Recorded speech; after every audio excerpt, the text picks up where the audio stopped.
estudyanteng tahimik lang sa klase, palaging nasa sulok, bihirang umiti, at mas pinipiling makinig kaysa magsalita.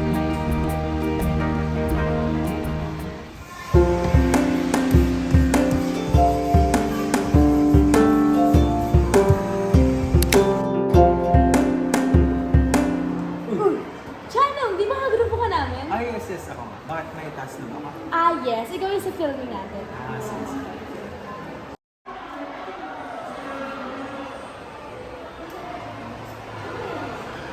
Oy.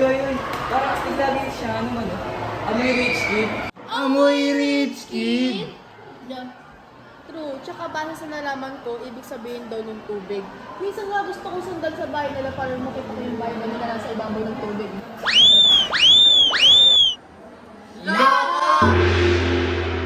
Ever need mo na assistance? Di naman ako. Kami, pwede mo lang sa bahay mo. Sige, pero noted na kasi medyo private din yung property na. Okay. Pero since kami mga actors, diba ikaw na lang yung videographer namin. Sige. Tapos ilagay mo na lang yung credits sa video. Sige. Saan ba tayo? Sa kanila. Sa bawat estudyanteng nakakasalumuhan natin sa paaralan, mapakaklase man o nakakasalubungan, tiyak na mababangga sa isipan mo kung ano kaya ang lagay ng buhay niya sa kanilang bahay. Mayaman man, may kaya o anumang estado, o di naman kaya ay kung gaano kaya siya kasipag sa eskwelahan ay ganon din kaya siya sa kanila. Ito nga sabi ko nga. Hi everyone! Kids Jump tayo for today's video! Ano may niyo kasi nagpupaw na kayo! Ay, salamat! Uy, baby! Pinasan niyo na babasa yung tagahawak ko! Hindi. Okay lang. Sanay na ako. So, ano naman natin na next week na yung basahan ng film natin. So, buti na lang, natapos Kaya na. nga!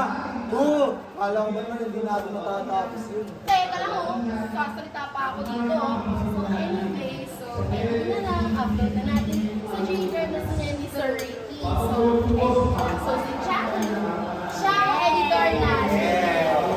Kaya mo ba? Kayang-kaya!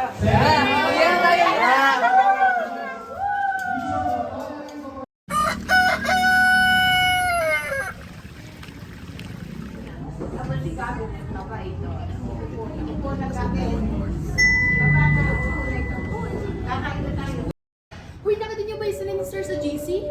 Kaya nga nagulat din ako. Hoy, ano meron? Kasi na-move na yung film natin bukas eh. Ha?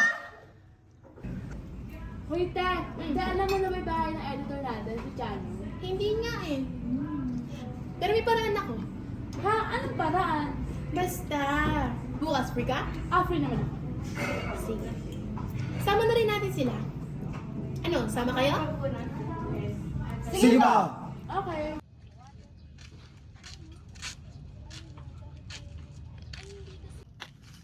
Dito ba talaga yung Luna? Sure ka ba? Oo, no?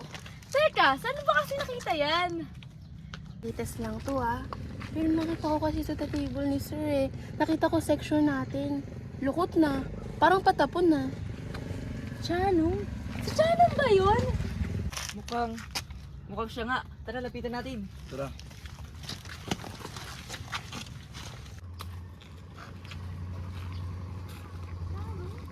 Ba't ka nandito? Ay, kasi nakita namin yung reply ni Sir sa GC. Bukas na raw talaga yung asahan ng film. Kaso di ka nagre-reply. So, nagbaka sakali kaming puntahan sila dito sa inyo. Tungkol dun, medyo may inaayos pa kasi ako. Pero promise mamaya, matatapos ko na siya. Pero okay. Pero ano yan? Tungkol dito, may Alam mo, ano man ang sagot mo, tatanggapin ka namin. Kapag na hindi mo kinakaya yung buhay mo mayaman ka sa pangarap. Siya ka naiintindihan ka namin. Pangalan ng pangalan, alam na namin kung saan kinuha ng magulang mo yung pangalan mo Saka yung sa... Pinasan nyo na babasa yung tagahawak ko! Hindi, okay lang, sanay na ako. Buti naman nagkaroon na ako ng sagot. na kahit ganito yung estado ko sa buhay ay nakikisama pa rin ko. Tara!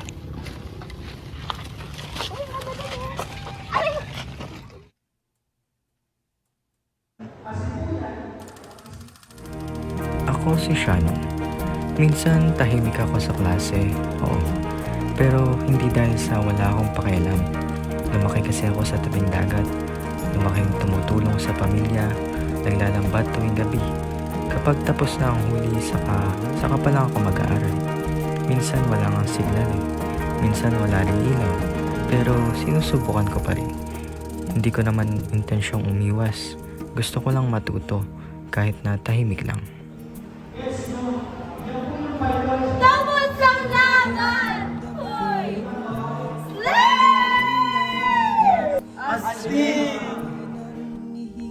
Kaya sa mga estudyanteng katulad ko, huwag kayong mahiyang ipakita kung sino talaga kayo o kung anong uri ng estado ng buhay ang kinalakihan ninyo.